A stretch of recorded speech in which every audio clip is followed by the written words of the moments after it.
More Forge World goodies ahoy! Come check out the new Osiron Dreadnought. Spiky bits. What's up, hobby maniacs? Rob Baer with you again today. Taking a closer look at a really neat Thousand Suns Dreadnought, well, Contemptor Dreadnought variant from Forge World. I forgot how much this one costs. I want to say it's 55 pounds. That sounds about right. It is. Survey says 55 pounds. Ding, ding, ding, ding, ding. So it's about $70 US, of course, depending on which way the wind is blowing across the ocean. Now, this particular one, I don't even know. I think they got like 3 different Contemptors. There's a bunch of them. This one's by far the coolest, in my humble opinion, right here. So we got this bad boy. Pops. Ooh, where's our instructions? There. Nope, that's not it. There we go. All right, so there is a spoiler, of course, of how it looks. Now, it's an incredible looking kit from the flowing tabards, which you're gonna have to use some heat to melt down and do yourself, or the little groin tabard right here. But the key is, or at least for me, what really does it is checking out all that incredible detail in the shoulders right here. Apparently, they always seem to mow the lawn whenever I am reviewing a video. If it isn't a cat, it's the crazy lawnskeepers. But that's okay. They do their job. We're all doing our jobs here. It looks like they turned the corner, so we're all good. But the crazy scarab and kind of hieroglyphic detail up in these shoulders right here is just incredible. And then, of course, you got the force glaive kind of thing in here that actually has rules as well. So it's an incredible looking kit that also contains some normal pieces as well. You can see here you've got the normal legs, but of course these aren't normal legs. They have a little bit more detail on them. We'll show you that here in a second. Normal top. So your construction of the Contemptor is pretty much the same. If you've put together the resin ones in the past, you're good to go. Then it's got the extra banners, the extra Thousand Sun symbol starburst up there on top, and then of course you assemble it all together right there, and then you got the fist right here that you can either put the Stormbolter or the heavy flamer bits inside, and then boom, you've got the little glaive weapon right there and the little extra detail on the fist itself. Now that thing is actually called, what is it right there? It's a force blade. Ooh, it's a force blade. There you go. All right, so taking a look at the parts themselves, let's lay these bad boys out. Of course, let's zoom in to give you all a little bit better shot of all this mess right here. So there's the torso, which is really good styling. Like I said, obviously this stuff's done up on the computer. You got your scarab right there. You've got your crazy little tabards, your 2-part tabards. You're gonna attach the ones that you're gonna bend with heat, either using the water trick. And whenever you buy this stuff from Forge World, they give you a little guide on assembly, and they explain to you like how to do your bends and things like that. This is a great guide if you've never worked with resin. That comes with all the kits. You can also check out our video on here on working with resin, bending resin guide as well. So you got, of course, the winged scarab motif, and then your cool, hey, I'm a psyker dreadnought kind of thing right there with some psychic circuitry going in there. And of course, the Thousand Suns headdress that is their kind of their bread and butter, their hallmark, so to speak.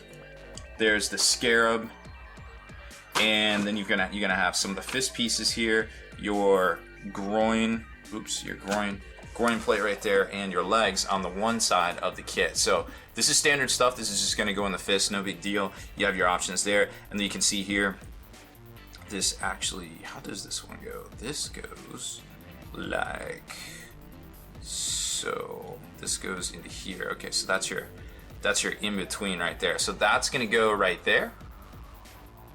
And then you can see the scarab and all of that great banner detail. And then this is going to lock up into the top right here. But of course, all this flashing gates are on here. I don't remove these because generally we send these out to all our Patreon supporters that support us over on patreon.com. So everybody gets some swag in the mail every month, depending on their support level. So if you want to check that out, I'm sure there's some links up over here or down here somewhere that you can click on to find out more about that. But that's why we keep everything on the gate. Sometimes I'll take the stuff apart and do a little assembly video if I'm going to keep it myself. And then here you can see all this crazy hieroglyphics, the Thousand Sun symbol right there itself, more hieroglyphics Lots more on each side. The winged scarab motif. Very incredible stuff here. I mean, it's highly detailed. This is why we buy this stuff. This is why it's so awesome. Let's put this stuff away. And nobody else can really come close to this level of detail. I mean, well, maybe, but not a whole lot. You just don't see it quite as much out there. So here's the tabards that I'm gonna attach right to here, to the bottom of the Contemptor front torso. You're gonna need to apply a little heat or some water to get those bent into shape. And then we've got the little 1,000 Sun symbol right there that's gonna lock this piece right here, is gonna get it clipped off, and it's gonna go right there, right on top. The parts of the fist, and then remember we just showed you the inside the fist weapons right there, all very well detailed, from the heavy flamer over to the storm bolter itself, and more of the fist parts right here. Remember this, we haven't seen this come pre-magnetized or anything quite yet, but if you do magnetize it, you will be able to switch out those arm weapons and such. And then of course, really great styling in here on the outsides of the legs. They don't style the insides of the legs, but again, great looking detail on the hieroglyphics all up in there on both sides. And then the front styling as well. You got more scarab motif, more of the 1,000 Sun kind of starburst, sunburst, whatever you want to call it right there. And a really nice tabard going across the foot in my right hand right there, or I guess the greave rather. And then of course you've got the force blade. And this thing goes, where is it? Where's our fist? Oh, there's a few more pieces here. So this is gonna be your fist attachment, like I said, but right here is the fist itself. There's that little flat angled panel, and you got, it's basically a winged kind of blade type deal. So this is gonna come off right here, and then you're gonna attach it right across this flat plate, and you're good to go. And that's gonna form that system right there, which you can, you know, pose a variety of different ways depending on what you want to do here with your little twist and lock system. And then this feeds up into the shoulders, which are going to be right here. So that's kind of how that all works.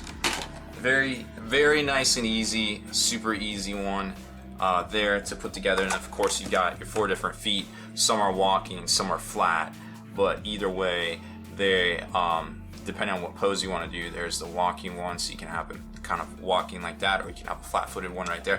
So either way, whatever you want to do, there probably is a pose for you on this bad boy here. Now, as far as the other arm weapon goes, we got just a general Contemptor pattern autocannon, which is a double-barreled doodad right here.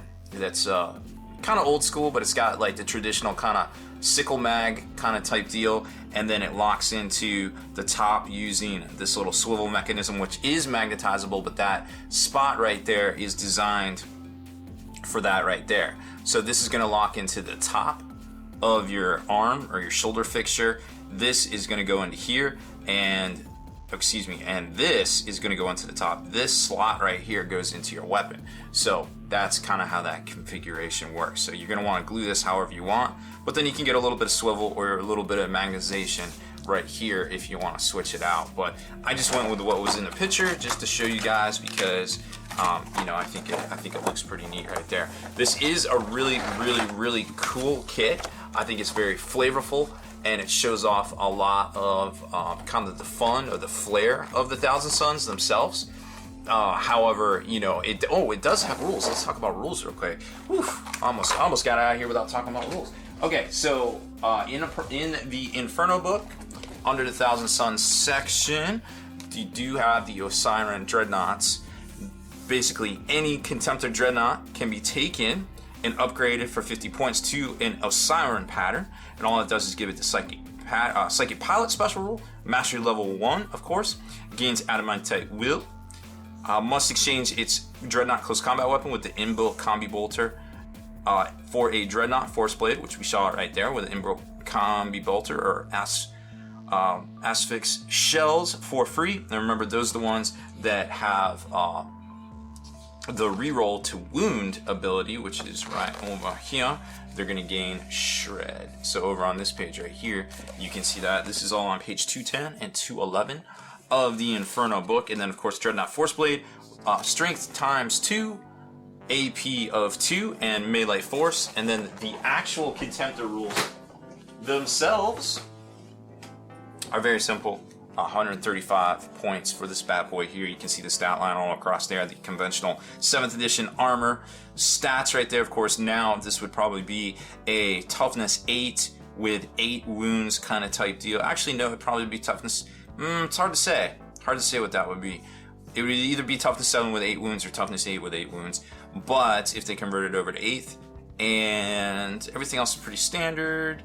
You've got all the upgrades here with all the points cost. You can take cool stuff like the Volkite Culverin, which you can't really do in 8th edition. You can also take a Graviton Gun, which doesn't exist in 8th edition. There are a bunch of special rules right here: Unstable Internment, Fleet, Adamantic Overcharge, Adamantic Deflector, Dreadnought Talon special rules. And those are just stuff right here.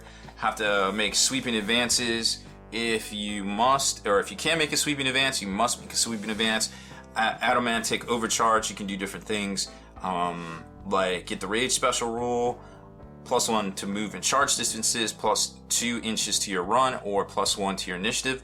Not sure it works with this one being a semi-close combat / caster kind of deal. And then the Adamantic Deflector, 5 up and vulnerable save, which can explode also. And then these guys set up as a squadron basically within 6 inches of them. So there it is. There's the rules as well. Like I said, this is a cool Dreadnought, very characterful. I think if you're going to play T-Sons, you can kind of use it for anything. You can, of course, don't attach that and just say, hey, this is a normal Contemptor, leave me alone. I'll play and do what I want right there. So there it is.